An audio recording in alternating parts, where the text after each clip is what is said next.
Fala galera, esse é mais um vídeo do Compacto Acerto Passe. Hoje a gente vai falar mais um pouquinho do Corinthians, do último jogo na Copa Sul-Americana e também das perspectivas que a gente tem aí pro Timão. Bora aí. O Corinthians fez o seu terceiro jogo na Copa Sul-Americana contra o Huancayo do Peru, lá no Peru, e conseguiu a sua primeira vitória também.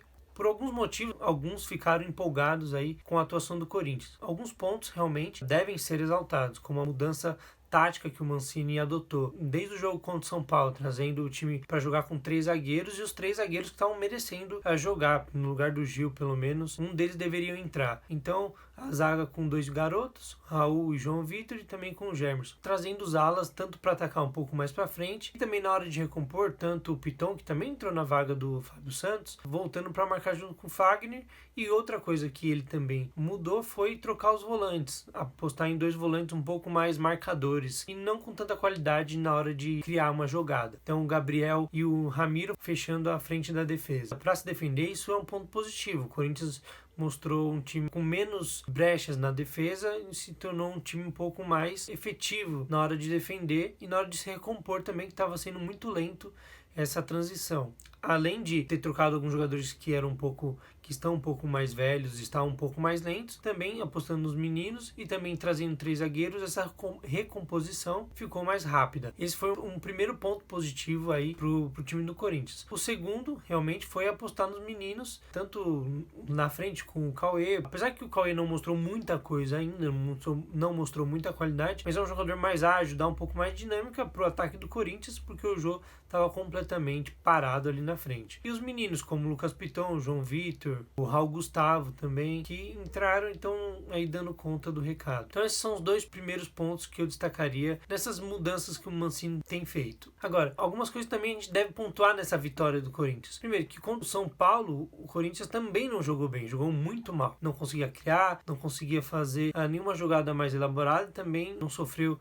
nenhum ataque perigoso, mas também não conseguia criar nada, um jogo muito feio. E já vinha jogando assim. E contra o Huancayo, o Corinthians mostrou um futebol melhor, mas também a gente pode atribuir isso muito à qualidade do time peruano. Lembrando que o time peruano não ganhou nenhum jogo na Copa Sul-Americana, perdeu todos os jogos que fez e, como a gente viu ontem também, é um time muito fraco, um time muito sem qualidade, desorganizado, um time que deixa espaço para todos os jogadores, por exemplo, ontem no jogo contra o Corinthians, jogando fácil. E aí a gente levanta a questão de por que o Luan jogou bem ontem. Ele já tinha jogado um pouco melhor contra o São Paulo, é verdade. Mas ontem, e a gente tem falado que, e eu pelo menos penso que, o Luan joga bem quando ele tem bastante espaço para jogar. E ontem o time do Huancayo fez isso. Ele deixou o Corinthians com muito espaço para jogar. Toda vez o Corinthians pegava a bola, dificilmente eles marcavam em cima. Algumas jogadas ensaiadas o Corinthians conseguia fazer com facilidade, como foi uma bola de escanteio. Então o Luan, com espaço, ele consegue clarear, consegue achar os jogadores para fazer um passe bom, para chutar, para criar uma jogada. Mas quando pega um jogo mais intenso, que marcação mais forte em cima dele, ele não consegue fazer isso. Então, apesar da vitória do Corinthians, apesar dessas mudanças, o Corinthians, por mais que seja um time organizado, não um time completamente desorganizado, tem uma postura para atacar, tenta fazer algum tipo de aproximação com os jogadores, tenta sair jogando na medida do possível, evita dar um chutão desnecessário, mas mesmo assim ainda falta muita qualidade, falta muita aproximação. Você vê os jogadores, quando o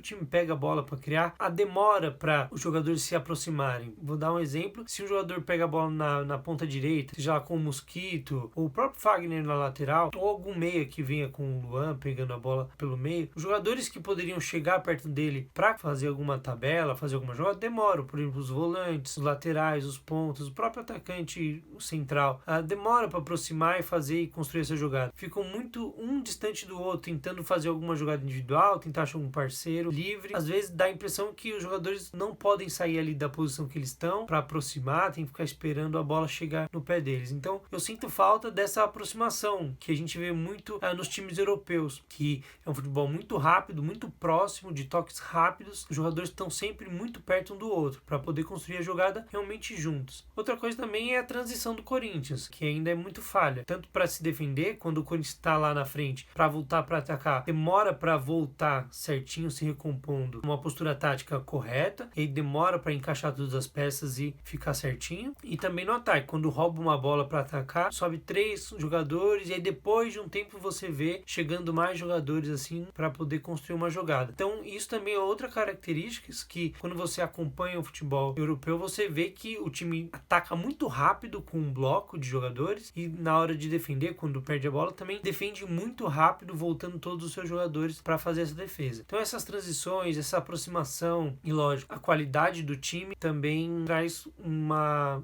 perspectiva ruim para o futuro do Corinthians. Essa vitória tem que se exaltar aí o Luan, que jogou bem, mas dentro das condições que eu mencionei, ele tendo bastante espaço para jogar, tendo bastante tempo para pensar, a marcação muito fraca do time, o time como um todo do Huancaio muito fraco também, então fica aí um ponto de interrogação. Será que esse Luan é o que a gente vai ver nos jogos mais pegados, mais difíceis do Corinthians? Eu acredito que não, pelo estilo de jogo dele, pelo que ele já vem demonstrando. E também o Corinthians. Será que o Corinthians vai continuar jogando, mostrando esse futebol que mostrou ontem, por exemplo? Também acredito que não, pelos motivos que eu falei. O time peruano muito fraco, e o Corinthians tem muitas coisas a melhorar. O técnico Mancini não acredito que seja um técnico de qualidade, que tenha a trazer muito mais do que ele já apresentou. Ele organizou, é verdade, o time um pouco mais do que estava, mas nada além de uma organização básica no futebol. Nada de novidade ou de algo muito mais profundo porque o Corinthians precisa, ou para tirar de jogadores que às vezes são medianos, mas que com um treinador bom poderiam render muito mais do que estão rendendo agora. O Corinthians tem um jogo complicado contra o Novo Horizontino no fim de semana, mas provavelmente deve poupar alguns jogadores porque tem um jogo importantíssimo na quinta-feira contra o Peñarol. Praticamente se empatar ou perder o jogo, já está aí matematicamente desclassificado da Copa Sul-Americana. O Peñarol está muito bem, ganhou mais um jogo, está com 9 pontos, o Corinthians com 4 pontos. Acho que só um milagre ou muito azar do Peñarol para não acabar se classificando. Então,